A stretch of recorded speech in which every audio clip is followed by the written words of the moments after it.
It all started at a community charity event, the kind where you're supposed to network, smile, and make small talk with people you've seen 100 times. I wasn't expecting anything out of the ordinary that day, just another Saturday where I'd go, put in my appearance, and head home early. I was wandering around the tables, balancing a cup of lukewarm coffee, when I heard a familiar laugh. I froze for a moment, trying to place it. It was the kind of laugh that instantly brought back a rush of memories. I turned, and there she was, Sarah, my childhood friend. We had been inseparable once, back in elementary school. We'd done everything together, from playing on the swings to sneaking cookies at sleepovers. Then, suddenly, her family moved away, and we lost touch. Seeing her now, after all these years, was like seeing a ghost from my past. We stared at each other for a moment, both surprised, and then she broke into a big smile. I felt my face mirror hers, and we met in the middle for a hug. The conversation flowed as if no time had passed at all. We started catching up, reminiscing about old school days, the pranks we pulled, and the silly games we invented. I told her about my job, my routine, and she shared stories about her travels and her career switch. We laughed about how much we had changed and, strangely, how much we hadn't.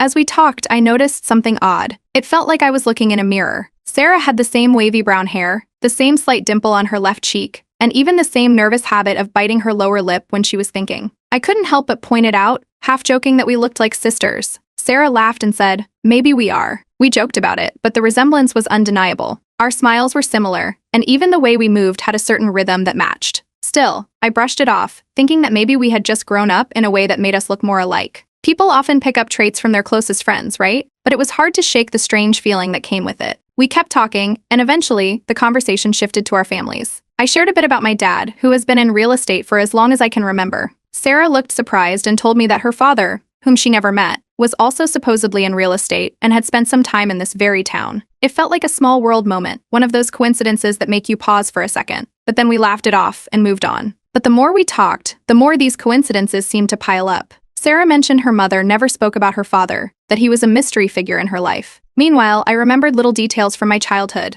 like how my mom always seemed uneasy whenever Sarah's family came up. At the time, I never questioned it. Kids don't think about things like that. But now it felt like there might be something more to the story. We eventually exchanged numbers and promised to stay in touch, making plans to meet up soon. The day ended, and I went home, still smiling from reconnecting with Sarah. It felt like I'd found a piece of my past that I didn't even realize was missing. Later that evening, I mentioned the reunion to my mom. I told her how weird it was that Sarah and I ended up crossing paths again after all these years. I casually brought up the coincidences about her father, expecting my mom to find it funny or at least interesting. Instead, her face went pale. She quickly changed the subject, talking about how busy the coming week would be, acting like she hadn't heard me at all. I tried to bring it back to the topic of Sarah, but my mom just brushed it off, saying something about not remembering much from back then. I noticed her hands